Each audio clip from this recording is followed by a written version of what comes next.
प्रेम से बोलो शिव गुरु भगवान की जय हो। नीलम दीदी हरेंद्र भैया की जय हो। सब श्रोता समाज के प्यार की जय हो।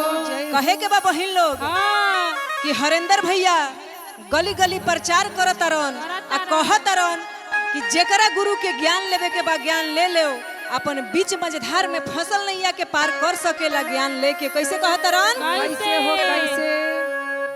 अरे गलिया न गलिया न घूमे ले हरेंद्र भैया के रेलीना। अरे गलिया न घूमे ले हरेंद्र भैया के रेलीना। एहो के हेलीना हमरा शिव गुरु के ज्ञानवा भैया के रेलीना। हमरा शिव गुरु रे ज्ञानवा भैया के रेलीना। हमरा शिव गुरु रे ज्ञानवा भैया के रेलीना। गलिया न घूमे ले हरेंद्र भैया के रेलीना। गलिया ना घूमे ले हरेंद्र भैया के रेलीना। अरे के रेलीना हमरा शिव गुरु के ज्ञानवा भैया के रेलीना। हमरा शिव गुरु रे ज्ञानवा भैया के रेलीना। हमरा शिव गुरु रे ज्ञानवा भैया के रेलीना। जब इतना बचन शिष्य सुनली तो का कहतरी? का कहतारी हो? अपना झोपड़िया में से बोलेली बंझिनिया की हमरे लेबो ना। अपना झोपड़िया में बोलेली बंझिनिया की हमरे लेबो ना। अपना झोपड़िया में से बोलेली बंझिनिया की हमरे लेबो ना। ए भैया हमरे लेबो ना। तोहरा शिव गुरु के ज्ञानवा भैया हमरे लेबो ना। तोहरा शिव गुरु के ज्ञानवा भैया हमरे लेबो ना। तोहरा शिव गुरु के ज्ञानवा भैया हमरे लेबो ना। इतना वचन से भैया सुनले तो कहता रे बहिन ज्ञान त ले लेबू, लेकिन एकरा पालन करे के पड़ी तहरा। कैसे कहता रे? कैसे कहतारी हो? देई के ज्ञानवा कहले भैया हो हरेंद्र बहिना पूरा हो करिह ना। देई के ज्ञानवा कहले भैया हो हरेंद्र भैया पूरा करियो ना। देई के ज्ञानवा कहले भैया हो हरेंद्र बहिना पूरा हो करिह ना। बहिना पूरा हो करिह ना। हमर तीनों सूत्र ज्ञानवा बहिना पूरा हो करिह ना। हमर तीना सूत्र ज्ञानवा बहिना पूरा हो करियो ना। हमर तीना सूत्र ज्ञानवा बहिना पूरा हो करियो ना। औरू का कहतरन? का कहतारी हो? पहिला में दाया मंगिह दूसरा में चारा चा नमन हो करिह ना। पहिला में दाया मंगिह दूसरा में चारा चा नमन हो करियो ना। पहिला में दाया मंगिह दूसरा में चारा चा नमन हो करिह ना। बहिना नमन हो करिह ना। बहिना तीना सूत्र ज्ञानवा तू नमन हो करिह ना। बहिना तीना सूत्र ज्ञानवा बहिना नमन हो करियो ना। बहिना तीना सूत्र ज्ञानवा नमन हो करियो ना। बहिना तीना सूत्र ज्ञानवा नमन हो करियो ना। प्रेम से बोलो शिव गुरु भगवान की जय हो। जय हो। प्रेम से बोलो शिव गुरु भगवान की जय हो। नीलम दीदी हरेंद्र भैया की जय हो। सब श्रोता समाज की जय हो। कहे के बा भैया, कहे के ई बा कि जहिया से हम बहिन सब गुरु चर्चा में आनी जा आ हमार भैया लोग भी गुरु चर्चा में आनी तो जरे वाला तो बहुत लोग जरता कि हनी के दिन दुना रात चौगुना तरक्की कैसे करतारी सन। आ हम ओइजे के ओइजे बानी। अरे तो शिव चर्चा माँ के जवान हो गई ना। जवान हो गईले। कहे के इहे बा कि गुरु में ध्यान देब, भगवान में ध्यान देब, तबे न तहार आगे नैया पार लागी। खाली बदकुचन में चुगली में इहे सब में ध्यान रही तो नैया पार कैसे लागी, कैसे कहे के बा बहिन। कैसे अरे जरे वाला जरहता, अरे बाप हर मोर है वाला मरता, धैले बानी गुरु के ध्यान, अब हम कबहू ना छोड़ब। कैसे कहे के बा भैया, अरे जरे वाला जरहता, मोरे वाला मरता,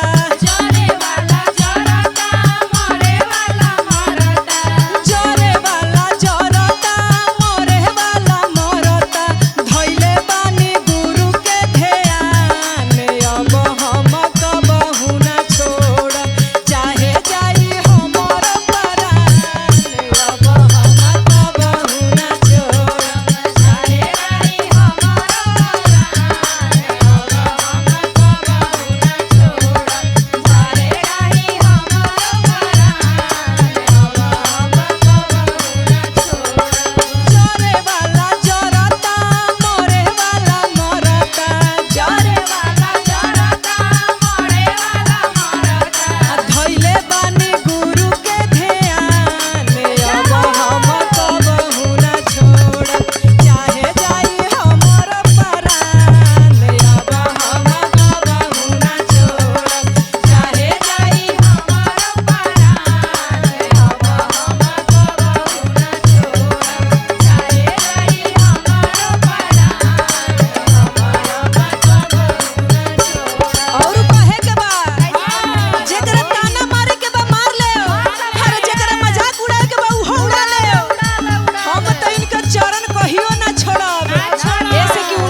प्रेम से बोलो शिव गुरु भगवान की जय हो, नीलम दीदी हरेंद्र भैया की जय हो, सब श्रोता समाज की जय हो।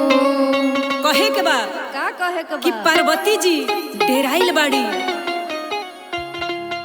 शंकर भगवान के आंख लाल भइल बा, अभी तक भांग मिलल नहीं खे, एही से थोड़ा बिखियाइल बाड़न। उहे भाव पार्वती माई लगावत तरी। आ का लगावत तरी?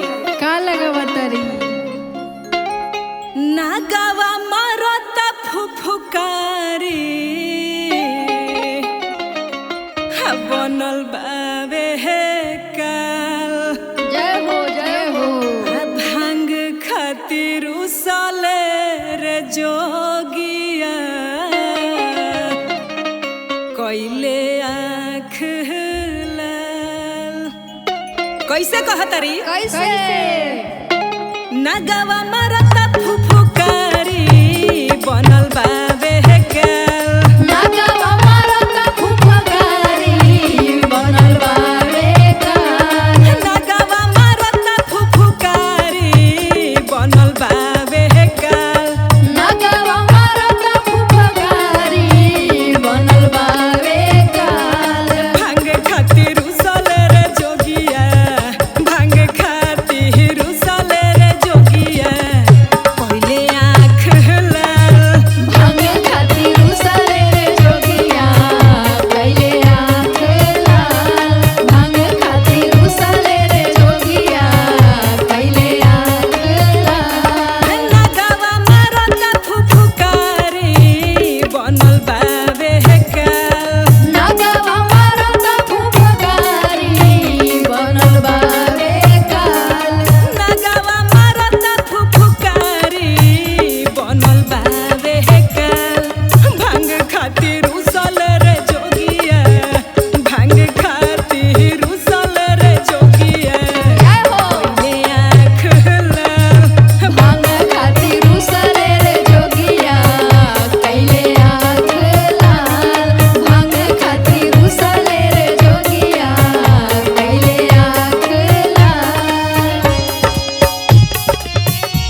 से बोलो शिव गुरु भगवान की जय हो।